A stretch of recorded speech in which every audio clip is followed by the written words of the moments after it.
One, it is so good to be with you. We hope you had a good weekend, and we're so glad to start our week with you. As we start our week for this reflection, we turn to Leviticus. We just got done on a Monday studying the Leviticus, the whole book of Leviticus, and we moved into Numbers. And we found some pearls of wisdom in God's word in Leviticus, and one is in chapter 19, verse 2. Speak to all the congregation of the people of Israel and say to them, you shall be holy, for I, the Lord your God, am holy. So both the book of Leviticus and the book of Numbers are preoccupied with holiness. What does holiness mean? To be holy is to be distinct. So when it says that God is holy, it means that God is unique, one of a kind. There is no other like God. We cannot be like God in being all knowing, all powerful, but we can be like God in character. And we are called, according to the Bible, to be a distinct people, a people like no other people.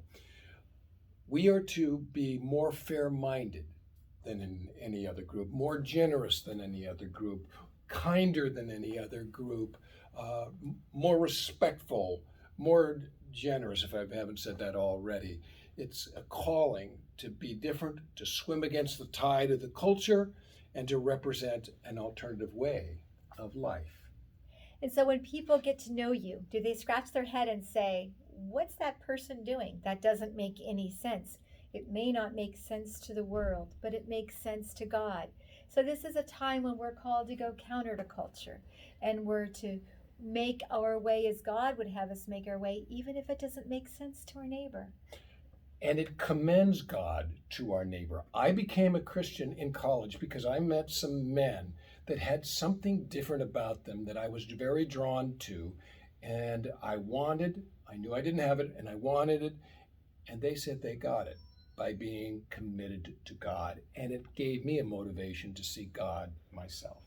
So when you look at someone's face, you might just be able to say something's different about them, and it might be God working in you and in them.